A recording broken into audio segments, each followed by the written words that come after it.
The news reached Earth within hours of the Council vote, spreading across the planet's communication networks like wildfire through dry grass. By the time the Falcon's wing broke through the atmosphere 6 days later, every major city was already buzzing with reaction. There were protests in the streets of New York and London and Shanghai, angry crowds demanding that their government refuse to comply with the banishment order. There were calls for military action from some quarters and calls for peaceful resistance from others. But underneath all the noise and fury, Claire could sense something else building in the hearts of her people, something that made her both nervous and intensely proud. It was determination, pure and simple, the kind that had carried humanity from caves to cities to the stars in the first place. She went directly from the landing pad to the United Earth Command Center in Geneva, not even stopping to change out of the formal diplomatic attire she had worn for the council session. The command center was housed deep underground in a facility that had been built during the early days of humanity's expansion into space, back when they still feared invasion from hostile aliens. Those fears had proven mostly unfounded, but the facility remained, its walls lined with displays showing the positions of human assets throughout the galaxy. Fleet Admiral Gregory Kane was waiting for her in the main operations room, and he looked like he had aged 10 years in the 6 days since she had last seen him. His gray hair was uncombed and his uniform was rumpled, but his eyes were as sharp and focused as ever. Ambassador Morgan, he greeted her with a nod. Hell of a homecoming. Claire managed a tired smile as she joined him at the central holographic display. Hell of a situation, Admiral, she replied. The display showed the distribution of human presence across Council space in uncomfortable detail. 2 million civilians living on dozens of different worlds. 34 research stations pursuing everything from quantum physics to xenobiology. 15 major trade hubs that handled billions of credits worth of commerce every day. Hundreds of ships, both military and civilian, scattered across light years of space. All of it had to be pulled back within 6 months, or face seizure by Council forces who would not hesitate to use violence if necessary. We've already begun the evacuation, Kane told her, manipulating the display to show ship movements and logistics chains. But it's not fast enough. Even working around the clock, we'll lose billions in assets. Decades of research, strategic positions we can never reclaim. Some of our people have lived on those worlds for 20 years or more. They've built lives there, started families, made homes. Now we're asking them to abandon everything. Unless we don't play by their rules, said a new voice from the doorway. Claire turned to see a woman entering the operations room, with the kind of excited energy that seemed wildly inappropriate for the situation. This was Dr. Lisa Chen, the head of Earth's Quantum Research Division. And she looked like someone who had just solved a problem that everyone else thought was impossible. Ambassador, she said by way of greeting. Admiral, I assume you've both been briefed on Project Gateway. Claire and Kane exchanged glances, and Claire nodded slowly. She had heard whispers about Gateway, classified research that was being conducted in facilities so secret that even most government officials didn't know they existed. Lisa didn't wait for further confirmation before pulling up a new file on the holographic display, her fingers dancing across the controls with practiced ease. Tell me, Ambassador, what was the first thing you thought when the Council announced their decision? Claire considered the question carefully before answering. That they had made a terrible mistake, she said honestly. Yes, but more specifically, Lisa pressed. The reason they gave for the banishment. They claimed we nearly collapsed the Hesperus Nebula with our quantum drive experiments. Jack stepped forward from where he had been standing quietly near the wall. That was a lie, though, he said. Our tests were nowhere near powerful enough to threaten a stellar phenomenon that size. They made it up to justify their vote. Exactly, Lisa said, and her grin widened. They lied because they're terrified. Not of what we did, but of what we might do. You see, our quantum research is decades ahead of anything the Council has approved for public development. Do you know why that is? Because the Council is conservative, Claire offered. They take centuries to approve new technologies because they're afraid of destabilizing their precious order. Lisa shook her head. Because they're afraid of losing control. The Council has existed for 17,000 years, maintaining their power by carefully regulating technological advancement. They dole out new discoveries slowly, making sure no single species can gain a decisive advantage over the others. It's kept the peace, yes, but it's also kept everyone dependent on Council infrastructure and Council approval. They've created a system where you can't advance without their permission. She pulled up technical schematics that were so complex they made Claire's head spin just looking at them. 3 months ago, she continued, we achieved something the Council said was impossible. We created a stable wormhole, not a quantum jump like our regular FTL drives use, not a warp bubble that bends space around a ship, but an actual Einstein-Rosen bridge connecting 2 points in space directly. The room went completely silent except for the quiet hum of the facility's air circulation system. Claire felt her breath catch in her throat as the implications began to sink in. Jesus Christ, Kane breathed. Lisa, tell me you're not serious. Completely serious, Admiral. We can open doorways through space itself. Portals that allow instantaneous travel between any 2 points we choose. The Council uses a network of jump gates that takes days or even weeks to traverse. We can go anywhere in the galaxy in seconds, and we don't need their infrastructure to do it. Claire's mind was racing now, connecting dots at lightning speed. That's why they're really banishing us, she said slowly. They found out about this. Some of them suspect, Lisa confirmed. We kept it classified, but there are always leaks, always someone willing to sell secrets for the right price. The vote wasn't really about our behavior or our aggression or any of the things they claimed. It was about preventing us from becoming completely independent of their control. They needed to cut us off before we could finish building a network that would make their jump gates obsolete. Kane was studying the technical data with the eye of someone who had spent his entire career thinking about strategic advantages. Too late, he said, and there was steel in his voice. We've already begun retrofitting the fleet. Every military vessel and half the civilian ships will have gateway drives installed within 6 months. We'll be able to travel anywhere in the galaxy without touching a single Council jump gate or asking anyone's permission. That's not all, Lisa added, pulling up another set of files. If we're being kicked out of Council space anyway, there's no reason to limit our research to their approved boundaries anymore. We have projects that have been sitting in review for decades, waiting for Council permission that was never going to come. Advanced nanotechnology, biological enhancement programs, artificial intelligence development, energy weapons that make Council disruptors look like children's toys. Everything we've been holding back because we were trying to be good members of their club. Claire felt a chill run down her spine. We'd be starting an arms race, she warned. They started it when they voted to banish us, Jack said flatly. We're just refusing to be defenseless when they realize their mistake and try to destroy us. Kane nodded his agreement. The President has already authorized Operation Freehold. We're not just evacuating Council space, Ambassador. We're establishing a completely new network of human presence throughout the galaxy. Colonies in unclaimed systems where the Council never bothered to look. Research stations in the void between their territories. Trade routes that bypass their infrastructure entirely. Mining operations in asteroid fields they don't even know exist. He manipulated the display to show a map of proposed human expansion, and Claire felt her breath catch again. It was ambitious to the point of audacity, a plan to scatter humanity across hundreds of star systems in the span of months. How, she asked. How is this even possible? Gateway technology, Lisa said simply. We can move supplies and personnel anywhere instantly. We can build stations in weeks instead of years because we don't have to worry about shipping times. We can establish colonies on worlds that would normally take months to reach. The Council thinks distance is their ally, that the galaxy is too big for any one species to dominate. We're about to prove them wrong. Claire looked at the display for a long moment, watching the proposed network of human settlements spread across the star map like a constellation of defiance. They wanted to make us irrelevant, she said slowly. Instead, they made themselves irrelevant to us. Exactly, Kane confirmed.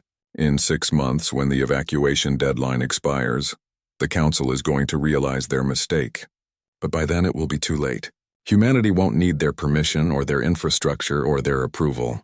We'll be free for the first time since we joined their club. And when they try to stop us, Claire asked quietly. Kane's smile was grim and determined. Let them try, Ambassador. Let them try. 4 months into the evacuation, the galaxy began to realize something was wrong. Captain Ryan Foster stood on the bridge of the Discovery, watching the main view screen as they approached coordinates that should have shown nothing but empty space. The stars hung in the darkness like they always did, cold and distant and eternal. Then the space in front of them rippled like water disturbed by a stone. And suddenly a massive structure phased into visibility where nothing had existed a moment before. It was beautiful in its way, all gleaming metal and glowing lights. A station built by human hands in the deep void between star systems. New Liberty Station is operational. Lieutenant Monica Price reported from her position at the sensor console. All systems showing green. Current population at 43,000 and growing. Ryan allowed himself a small smile of satisfaction. New Liberty was the 15th hidden station humanity had constructed in the past 4 months. Positioned in regions of space the Council had never bothered to explore, because they were too far from the jump gate network to be economically viable.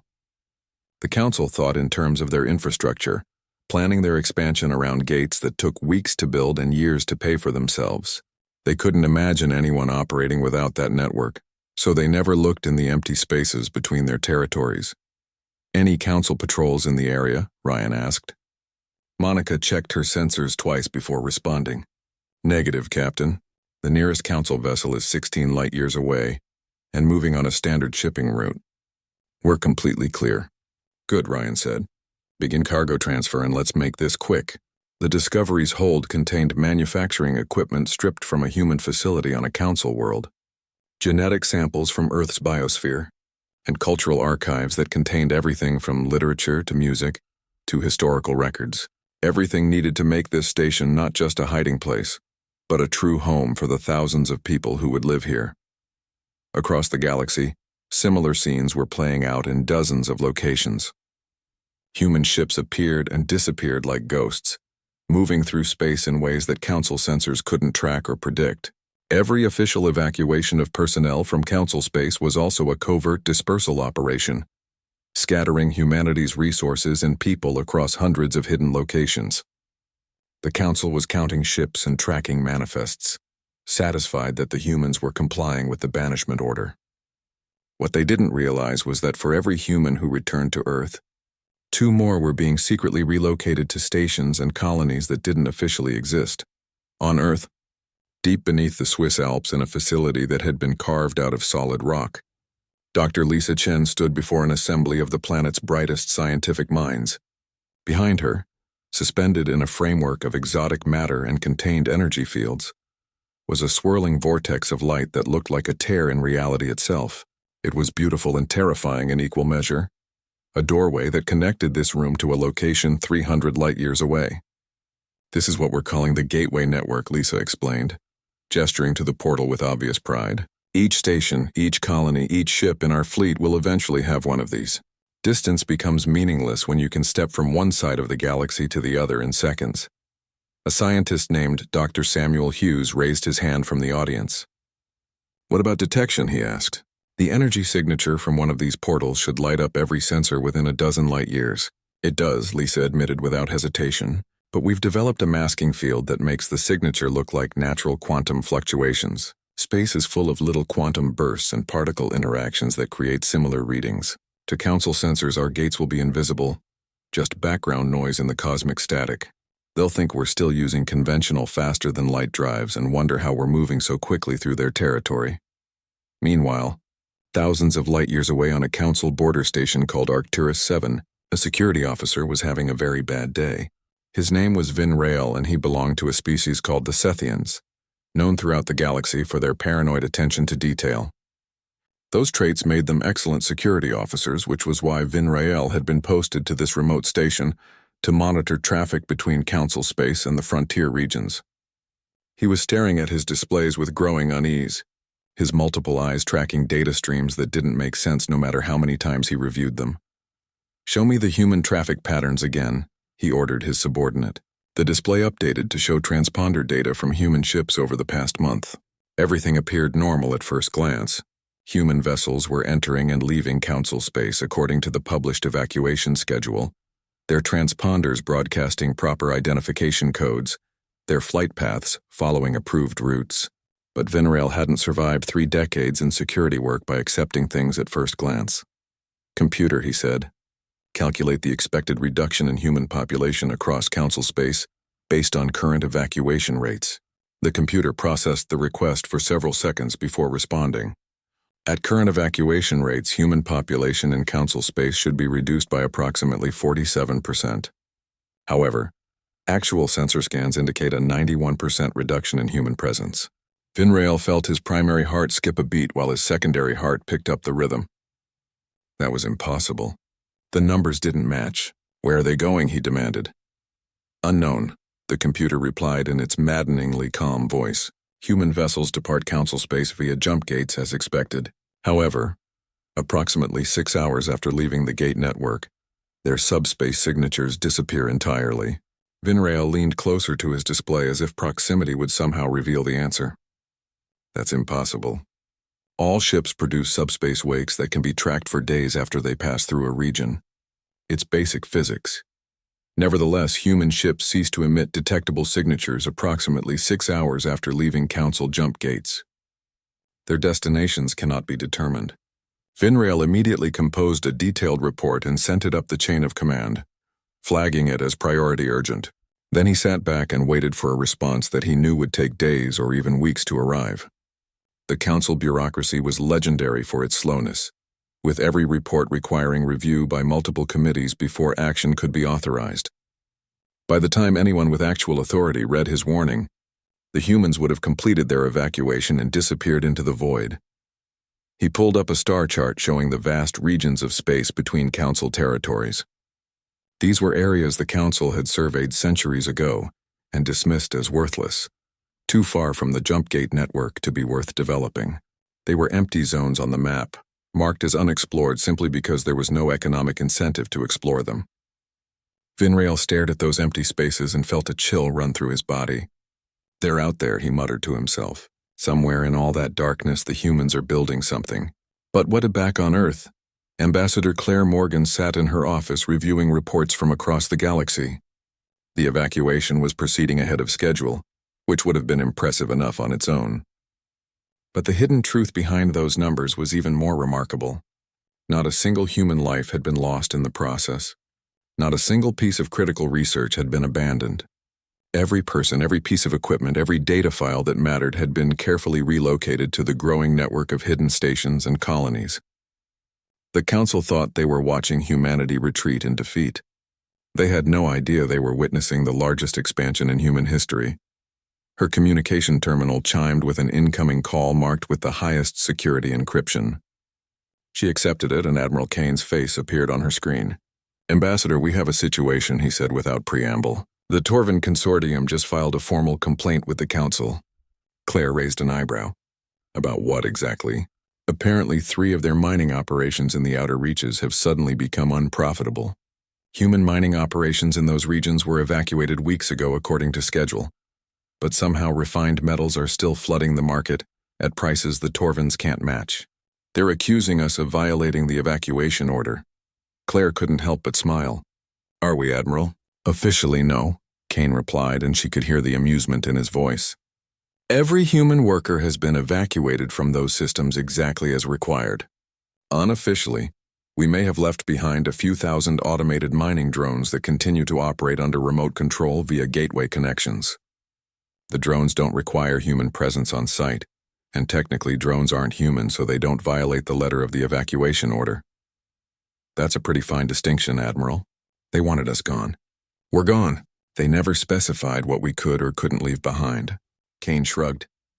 "Besides, we're selling the refined metals to independent traders who are free to do business with anyone they choose. Not our fault if the Torvins can't compete with our prices." Claire laughed despite the seriousness of their situation. "You realize this is exactly the kind of behavior they banished us for. The difference is now we don't care what they think," Kane replied. "Let them file complaints. Let them whine to the Council about unfair competition. What are they going to do, banish us twice?" Claire ended the cal. Glenn looked out her window at the sky above Geneva. Somewhere up there beyond the blue atmosphere, humanity was spreading across the galaxy in ways the Council couldn't imagine or prevent.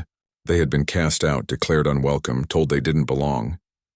Instead of accepting that judgment, humanity had simply started building their own place in the universe. 2 months after the evacuation deadline passed, the Galactic Council convened an emergency session that had not been scheduled on any official calendar. The massive chamber was filled with agitated representatives from dozens of species, their various forms of communication creating a noise level that even the advanced translation systems struggled to process into coherent meaning. Some delegates were shouting while others were gesturing frantically, with appendages ranging from tentacles to energy fields. The normal dignity and order of council proceedings had completely broken down, replaced by something that looked dangerously close to panic.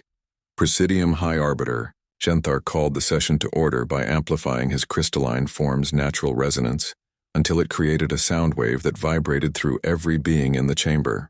The effect was immediate and uncomfortable enough that everyone fell silent. "Council members," he said in a voice that carried both authority and barely concealed frustration, "we must address this situation with rational minds and careful deliberation. The future of galactic order may well depend on the decisions we make in this chamber today." Rational minds, Vrixenal practically spat the words from his position in the upper tiers. The Torvan representative looked like he hadn't slept in days, his forearms gesturing wildly as he spoke. "How can we be rational when the humans have made complete fools of us all? They claim to evacuate, but their influence grows stronger every single day. Their ships appear in our space without warning. Their goods flood our markets at prices we cannot match. They operate with impunity while we sit here and debate proper procedures."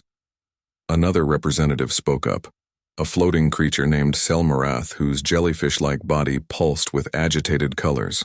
"Our shipping companies are losing contracts to human traders who somehow deliver goods faster than our own vessels despite using routes that should take weeks longer. Our manufacturers cannot compete with human prices. Our economy is being systematically dismantled and we have no idea how they are doing it." "It's not just economics," added Korthek, the reptilian delegate from the Saurian Collective.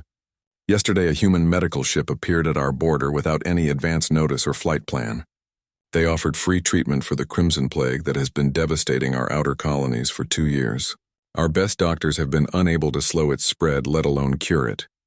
The humans cured 300,000 of our people in 48 hours and then vanished before we could even properly thank them or ask questions about their methods." "That sounds like a humanitarian gesture," said Ambassador Tai Len from her seat among the few remaining pro-human voices in the council. The Kavari representative spoke calmly despite the chaos around her. "Perhaps we should be grateful rather than suspicious." "Grateful," Korthek roared, his tail lashing behind him in agitation. "They humiliated us. Where did they come from? How did they arrive so quickly when our own relief ships would have taken 3 weeks to reach those colonies? How did they develop a cure we have been researching unsuccessfully for years? And why would they help us after we banished them from our space?" Genthar raised a crystalline appendage for silence. "The Security Council has been investigating these incidents with all available resources. Chief Vinrail, please present your findings to the Assembly." The Sethian security officer moved to the central platform, his multiple eyes scanning the assembled delegates with the paranoid attention to detail his species was known for. "Honored council members," he began. "In the past 2 months, we have documented 419 separate incidents of human activity in or adjacent to council space. Trade vessels appearing in neutral zones with no record of how they arrived. Medical ships responding to emergency situations faster than should be physically possible. Mining operations that continue to produce refined materials, despite having no human operators present. Scientific expeditions in regions we had declared off-limits to all exploration." He paused and manipulated the central holographic display to show a star map covered with incident markers. "Most disturbing of all, we have confirmed at least 23 instances of human contact with pre-spaceflight civilizations in regions we designated as protected observation zones. These are species we have been carefully monitoring for decades or even centuries, waiting for them to naturally develop space travel before making official contact. The humans have completely disregarded these protocols." A wave of shocked exclamations rippled through the chamber. First contact with primitive species was one of the most sacred protocols in council law, requiring decades of preparation and multiple layers of approval. The idea that humans were simply ignoring these rules and making contact whenever they pleased was almost inconceivable. "They're contaminating developing civilizations," someone shouted from the upper tiers. "Not exactly," Vinrail said, and his tone carried a note of reluctant respect. "They appear to be uplifting them, providing advanced technology, educational resources, medical assistance, and defensive capabilities. According to our intelligence reports, they are establishing something they call the Free Systems Alliance, a coalition of species that exists completely outside council jurisdiction and operates according to human principles rather than our established laws. This is precisely what we feared when we voted for their banishment," Vrixenal declared. "Human recklessness spreading unchecked throughout the galaxy. We must take immediate military action to stop this before it gets worse. Against what targets? Tylin asked with infuriating calm. We don't know where their stations are located. Our ships cannot track their movements. They appear and disappear at will using technology we don't understand. What exactly do you propose we attack? Then we increase patrol density along all borders, Vrixnal insisted. We fortify our defenses. We mobilize the fleet and prepare for war if necessary. With what resources? Tylin gestured to the economic data floating in the chamber's display space. The Torvin Mining Consortium has lost 43% of its market share in just 2 months. Keltherin shipping companies report a 32% decline in business. Even our military contractors are struggling, because human weapons technology has made our standard armaments look primitive by comparison, and they are freely sharing these advances with their new allies. How is this even possible? Genthar asked. And for the first time since Claire had met him, the High Arbiter sounded genuinely uncertain. We expelled them from our space. They should be isolated and desperate, struggling to maintain their existing infrastructure. Instead, they are thriving and expanding faster than any species in recorded history. Vinrail cleared his throat nervously. If I may offer a theory, Honored Arbiter, I believe the humans have developed some form of instantaneous transportation technology. Their ships don't travel through space in the conventional sense. They simply appear at their destinations with no transit time and no detectable subspace wake. This would explain how they move so quickly and why we cannot track them. The chamber erupted in debate once again. Such technology was theoretically possible according to advanced physics, but the Council had declared research into artificial wormholes far too dangerous decades ago. The energy requirements alone were supposed to make it impractical for anything larger than microscopic particles. If humans had actually achieved stable macro-scale wormhole generation, it would represent a technological leap that put them decades or even centuries ahead of any Council species. We need to understand their technology, someone called out. We should demand they share their discoveries with the Council for the benefit of all civilized species. They owe us nothing, Tylin replied. We banished them, remember? We told them they were unwelcome in our space and gave them 6 months to remove every trace of their presence. They complied with our demands. Now they operate in regions we don't control and have no legal authority over. We have no grounds to demand anything from them. Then what do you suggest? Genthar asked tiredly. The Kavari ambassador stood and faced the assembly. I suggest we accept reality, she said. The galaxy is vast and the Council controls perhaps 12% of it. The rest is unclaimed territory that any species is free to explore and settle. The humans have done exactly that. They have built their own network of stations and colonies in regions we never bothered to develop, because they were too far from our jump gate infrastructure. They have formed alliances with species we were content to leave in primitive isolation. They have advanced their technology beyond our restrictions because they no longer feel bound by our rules. So we just surrender our authority, Vrixnal demanded. We allow them to do whatever they want with no consequences. We have no choice, Tylin said bluntly. Our authority only extends as far as our ability to enforce it. We cannot reach their territories. We cannot track their movements. We cannot compete with their economics or their technology. The Agi of the Council as the sole arbiter of galactic civilization is over, and we ended it ourselves when we voted to banish humanity instead of finding a way to accommodate their differences. The chamber fell silent as the weight of her words settled over the assembled delegates. Somewhere in the darkness between the stars, humanity was building something new, something the Council had never imagined possible, and there was absolutely nothing they could do to stop it. 6 months after the evacuation deadline, Ambassador Claire Morgan received a message she never expected to see. It came through official diplomatic channels that humanity had supposedly abandoned, transmitted on frequencies that should have been deactivated weeks ago. The message was brief and formal, a request for a meeting from Presidium High Arbiter Genthar himself. Claire read it 3 times to make sure she understood correctly before forwarding it to Admiral Kane and requesting guidance from Earth Command. The response came back within an hour with authorization to attend the meeting, but under very specific conditions. She was to make it clear that humanity no longer recognized Council authority, and that this meeting was purely a courtesy between independent powers. Claire stood once again in the Galactic Council chamber, but everything felt different this time. The last time she had been here, she had stood alone on the speaking platform as a defendant awaiting judgment. Now she stood as an equal, perhaps even as something more than equal given the obvious desperation behind the council's invitation. The chamber was noticeably less crowded than during her previous visit.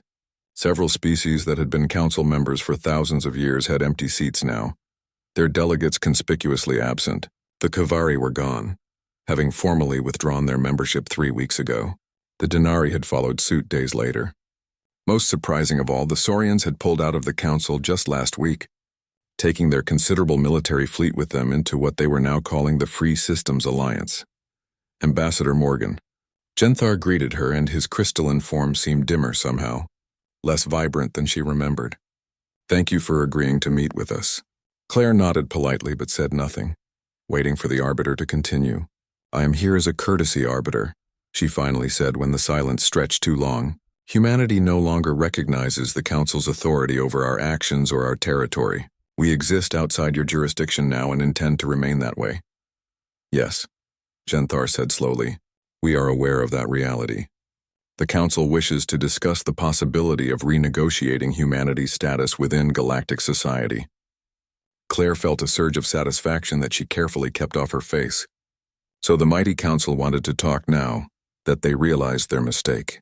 "Explain what you mean by renegotiate," she said. "We acted hastily in banishing your species," Genthar admitted, and Claire could hear the difficulty those words caused him. "There were economic pressures and political considerations that clouded our judgment at the time. We now recognize that humanity has made and continues to make valuable contributions to galactic civilization. The Council proposes to reinstate Earth's membership with certain modifications to our charter that would allow for greater freedom in technological development, reduced restrictions on trade practices, and a more equitable partnership between all member species. You're offering us what we wanted 6 months ago," Claire said flatly.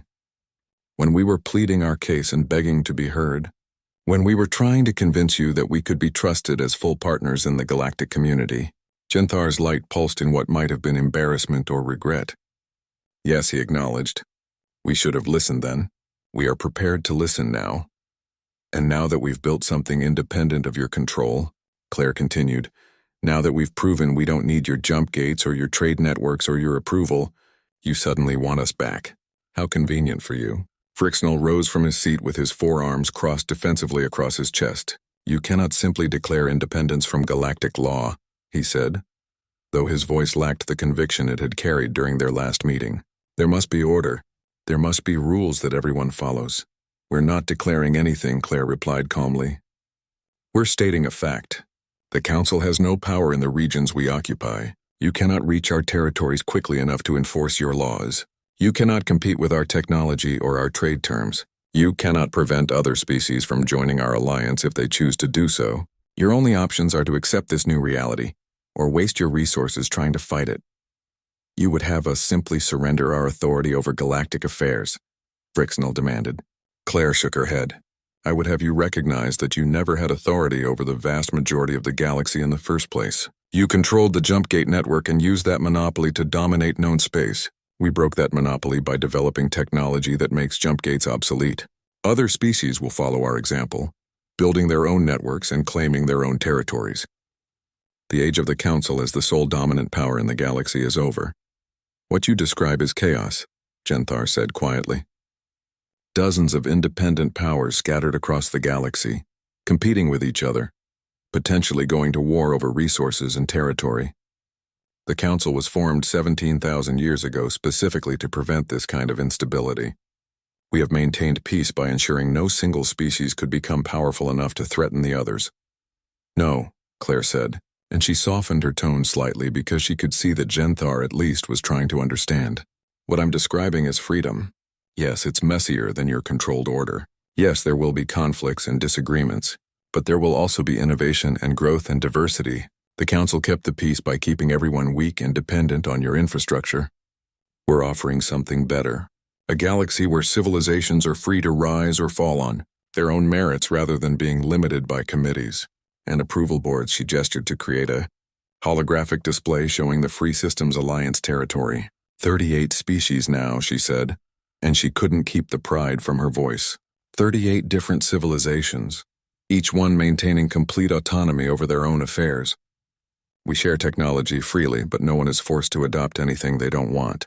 We defend each other from external threats, but we don't interfere in internal governance. Some of our members are barely spacefaring, while others are nearly as advanced as humanity. It's not perfect and we make mistakes, but it's ours, and it works because it's based on mutual respect rather than enforced compliance.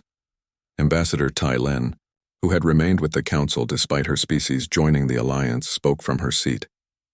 And if the Council refuses to accept this new order, she asked, what then? Claire met her eyes and saw understanding there. Then you'll become irrelevant, she said honestly. Not through any deliberate action on our part, but because you'll be clinging to power structures that no longer apply to the reality of galactic civilization. Other alliances will form. Other networks will be built. Species that you kept isolated for their own protection will develop space travel and choose their own paths. The galaxy is changing whether you accept it or not.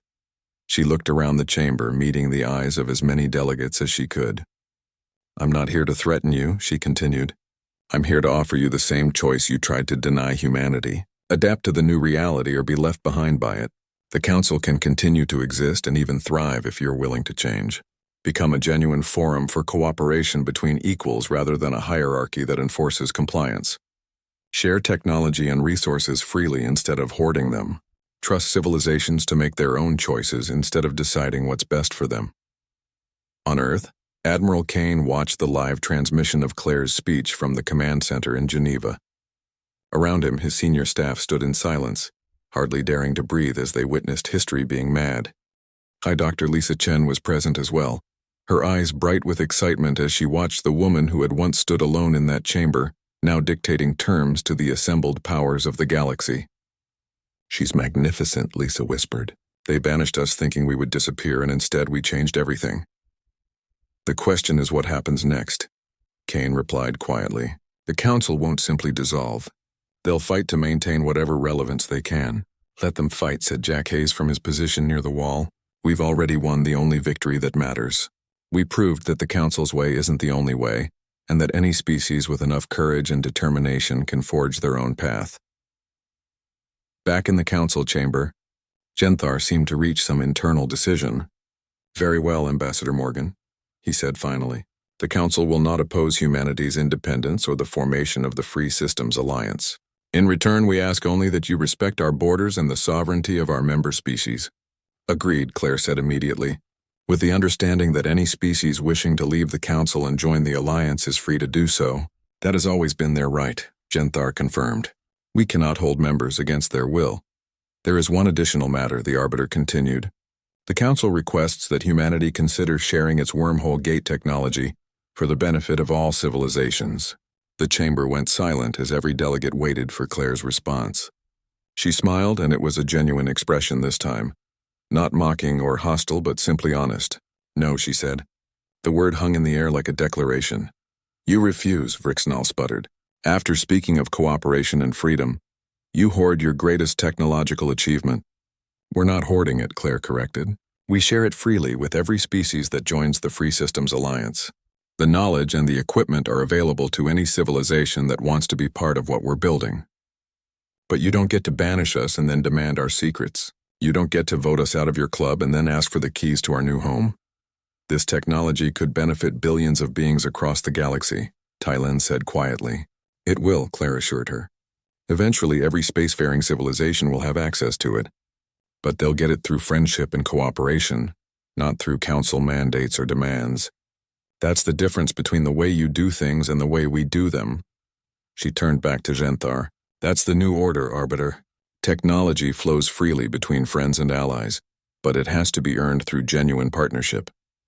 Innovation happens when people are free to experiment without worrying about approval boards. Species grow and develop at their own pace rather than at the speed the Council deems safe. It's going to be chaotic and unpredictable and sometimes messy, but it's also going to be free, and that's worth more than all the stability you've been selling for 17,000 years. 3 weeks later, Captain Ryan Foster stood on the observation deck of New Liberty Station, watching the latest batch of wormhole gates being installed throughout the facility, each one connected to a different human settlement, creating a web of connections that spanned the galaxy and made distance meaningless. Monica Price approached with a data pad in hand.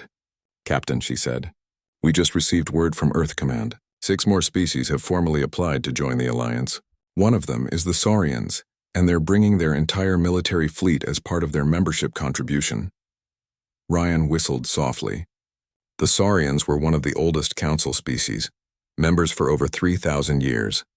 Their departure would leave a hole in council power that couldn't easily be filled. What about the council, he asked. Any official response? Nothing public, Monica replied. But intelligence suggests they're divided.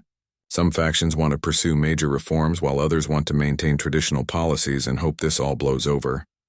It won't blow over, Ryan said confidently. We changed the rules of the game. The galaxy will never be the same. He looked out at the stars spread across the view screen, thinking about how far humanity had come in such a short time. 6 months ago, they had been banished and humiliated, cast out by species that considered themselves superior in every way. Now those same species were scrambling to adapt to a reality humanity had created. The Council had tried to make humanity irrelevant, and in doing so they had made their own authority obsolete. Somewhere out in the darkness, more human stations were being built and more alliances were being formed and more species were discovering that freedom was worth the risks it carried. The vote to banish Earth had passed, but it no longer mattered. Humanity had written its own future in the stars and nothing would ever take that away.